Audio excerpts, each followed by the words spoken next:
A Khoikhoi family gave birth to Sara Bartmann, commonly known as Saartjie Baartmann. Baartmann grew up and worked on a Dutch man's land because her parents both passed away while she was a small child. Baartmann also married a Khoikhoi drummer when she was just a teenager.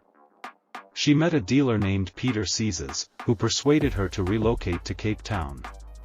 She spent at least 2 years in Cape Town working as a nursemaid and washerwoman in houses, first for Peter Seizes and subsequently in other Dutch men's homes.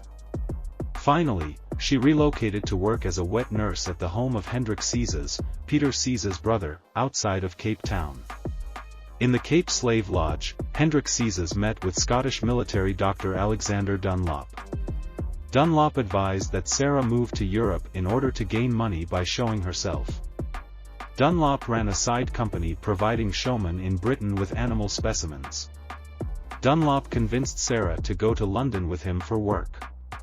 Baartmann, a tough illiterate, signed a contract that she would receive a portion of earnings from her exhibitions and would be allowed to return to South Africa after 5 years. However, the contract was false on all details and her enslavement continued for the remainder of her life. In 1810, Hendrik, Dunlop, and Sara departed for London. Due to Londoners' ignorance of Africans and Baartmann's stereotypically huge buttocks, steatopygia, Dunlop believed he could profit from both situations. Historians contend that Baartmann was initially shown in this manner because the practice of freak shows was already well established in Europe at the time.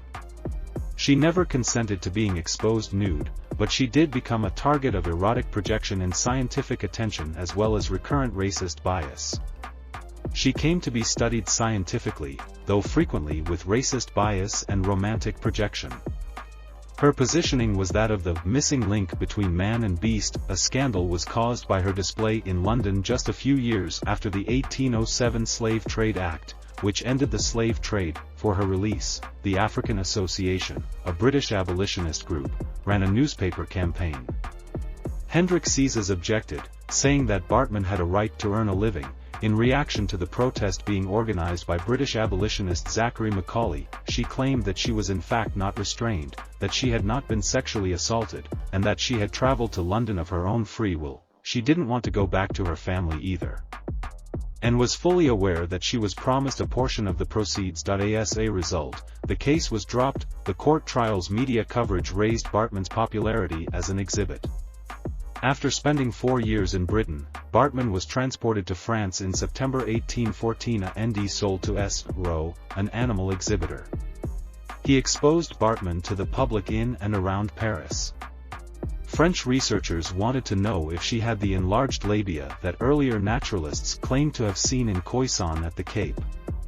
She was examined in March 1815 and scientists claimed that she was willing to remove her clothes and consent to have her naked body painted. This was untrue. Despite the fact that by his standards she appeared to be naked, she was actually dressing modestly for these sessions by wearing a little apron-like cloth that covered her genitalia. At upscale gatherings and exclusive salons, she was shown as a specimen. The promoters of Baartmann in Paris did not worry about accusations of slavery. Sara was handled like an animal in every way.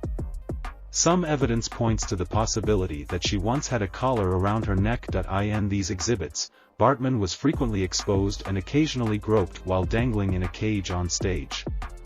Her body was described as seductive, repulsive, and obscene. Baartmann passed away on December 29, 1815, at roughly the age of 26, from an unidentified inflammatory illness. Other accounts speculate that she may have had smallpox, syphilis, or pneumonia. Saint Hilaire submitted an application on behalf of the Muséum d'Histoire Naturelle to save her remains, including her skeleton, brain, and genitalia. Later, Baartmann's body cast and bones were on show in the museum. The Baartmann display was well liked up until allegations that it represented women in a demeaning way surfaced.